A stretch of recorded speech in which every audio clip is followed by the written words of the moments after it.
up to this point, we have been talking about the ISLM equilibrium in the short run and in the long run. Now we want to analyze the same concept under the aggregated demand and aggregated supply equilibrium. We know that when we are drawing or trying to come up with the ISLM equilibrium in the short run and in the long run, we always draw the graph that with the vertical axis is the R and the horizontal axis is Y. However, we know that when we are coming up with the economic analysis, a lot of time we prefer to have the vertical axis is P and the horizontal axis is the quantity of goods. Therefore, we come up with another concept which is called aggregated demand. The aggregated demand curve is a curve capture the relationship between price and the total quantity of goods demanded. Given that the total amount of goods produced equal to the total of the goods that is demanded, so the Y in here for the aggregated demand curve is the same as the Y in our ISLM analysis. So under the ISLM analysis, we have the R, which is the interest of the non-monetary assets. The Y is the current income. And then we know the LM curve slopes upward, the IS curve slopes downward, and then we have the full employment line. If it is about the general equilibrium, that is the equilibrium in the long run, then we focus on the intersection of the full employment line and the IS curve, and then we allow the LM curve to move to restore the general equilibrium. However, in the short run, we allow the labor market to be off the equilibrium sometime. Therefore, in the short run, we focus on the intersection of the IS curve and LM curve. But then when we want to convert the result above into the plot that the vertical axis is price and the horizontal axis is Y, then what will be the relationship between P and Y? The price in here is the general price level and the Y is the total quantity of goods demanded. So then let's look at the ISLM equilibrium.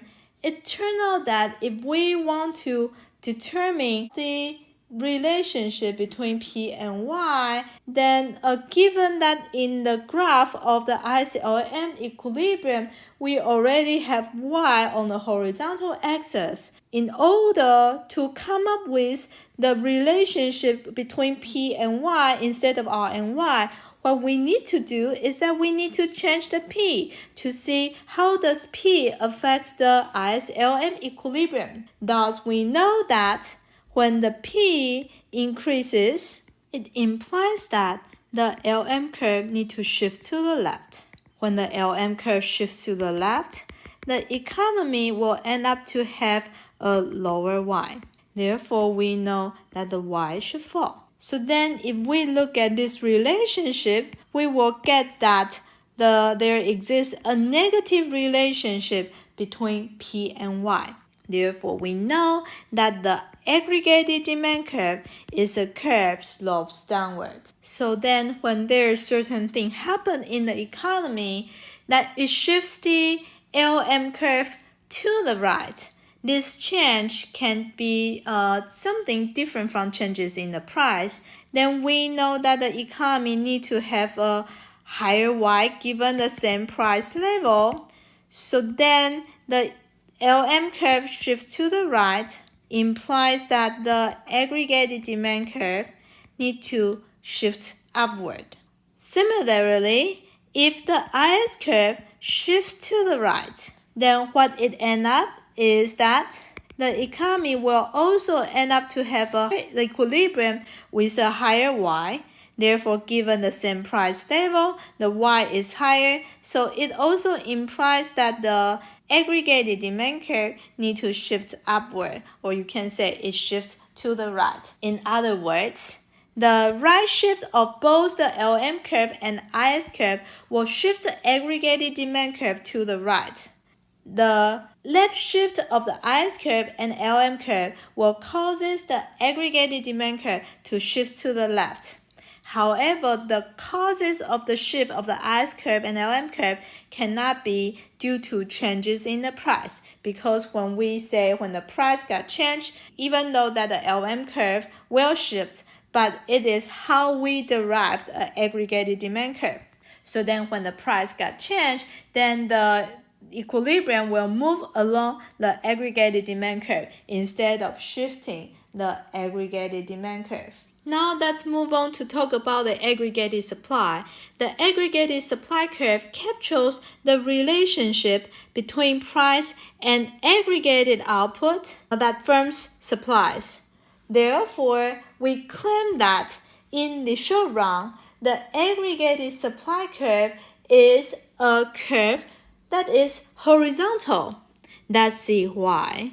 So let's see the plot. So now we want to capture the relationship between the price and the quantity of the goods supplied. Given that we assume in the short run the price is sticky, therefore the price a firm faces in fact is the same in the short run. Then the firms can supply any level of the output.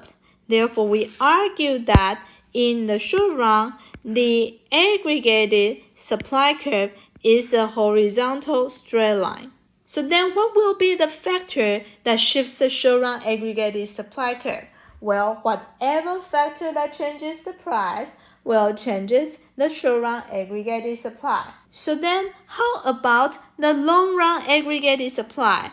Again, we want to capture the relationship between price and the quantity of output firms supplied in the long run. Given that we know in the long run that the economy will produce the output at the full employment level of the output, that is Y bar. Let me define the Y bar is the full employment output.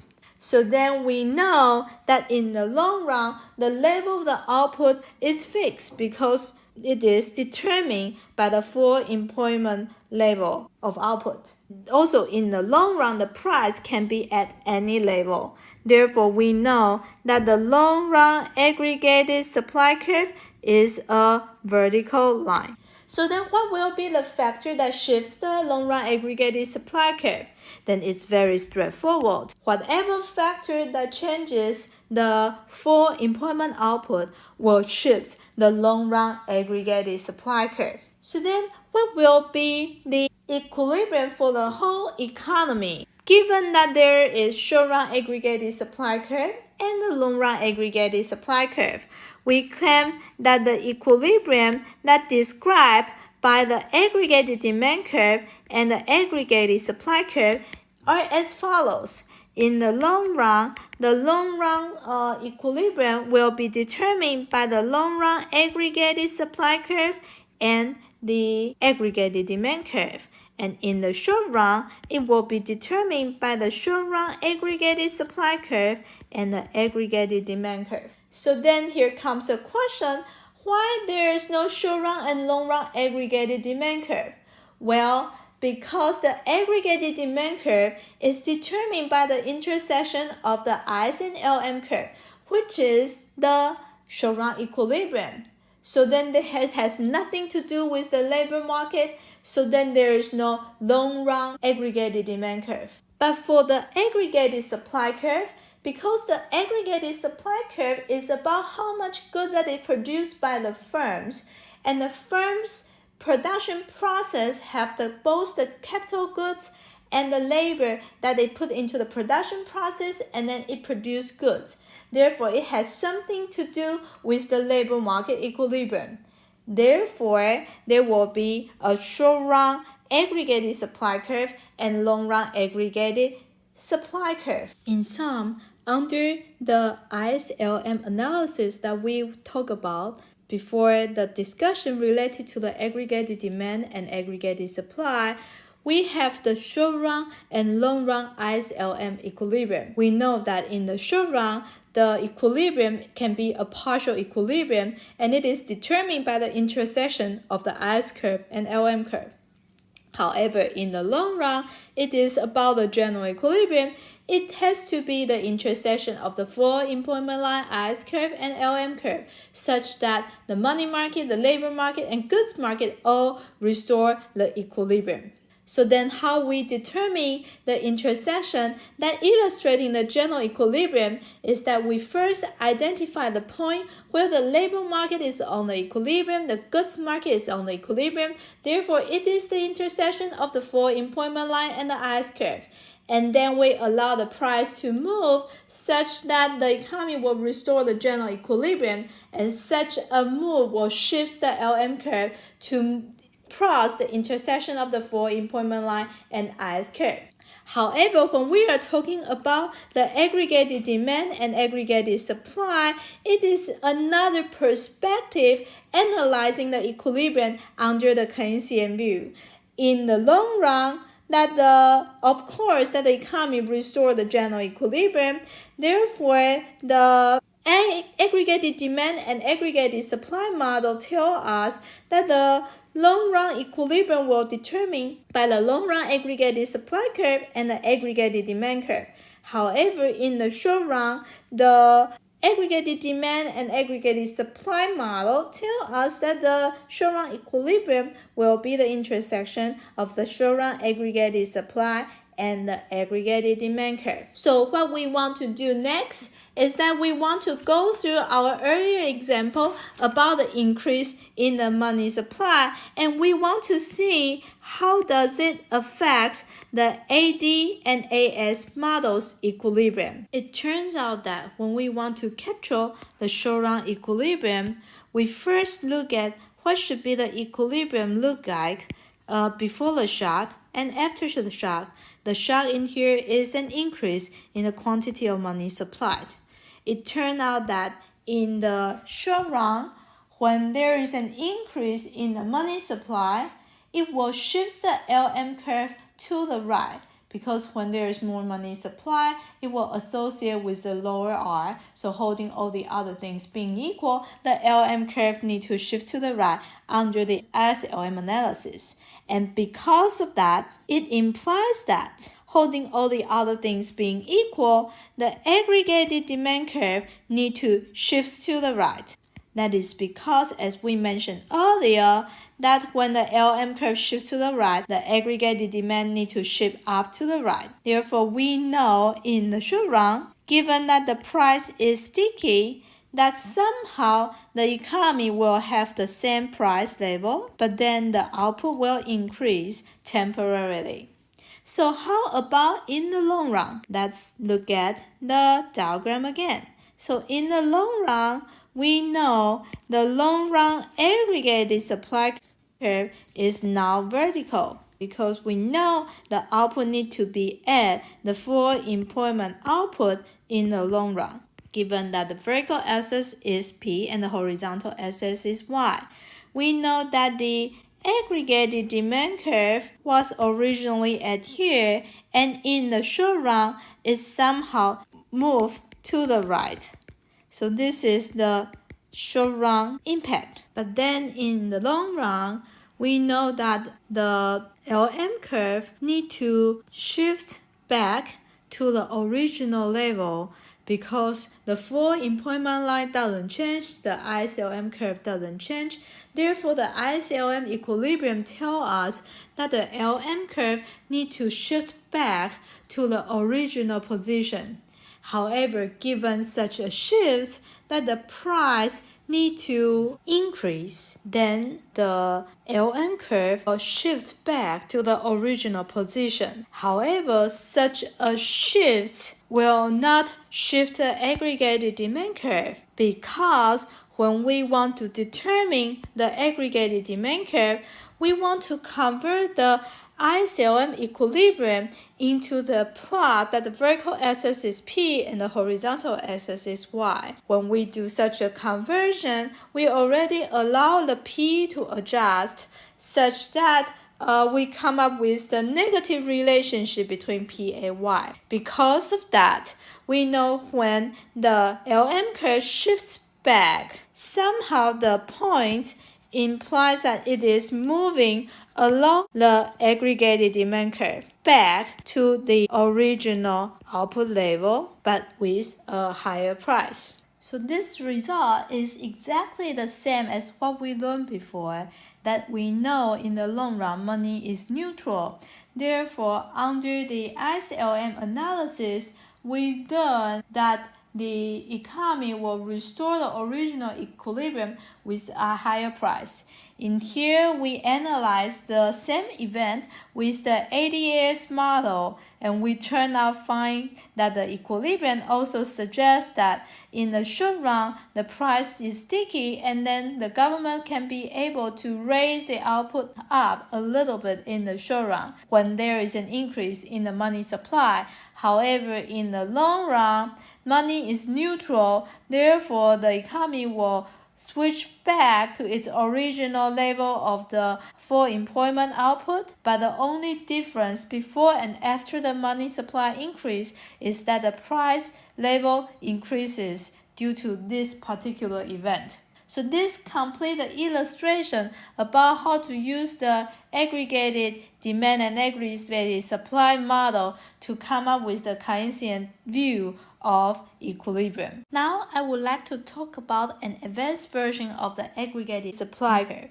Under this advanced version of the aggregated supply curve, we assume that the aggregate quantity of output supply will raise above the full employment level when the aggregated price level is higher than expected.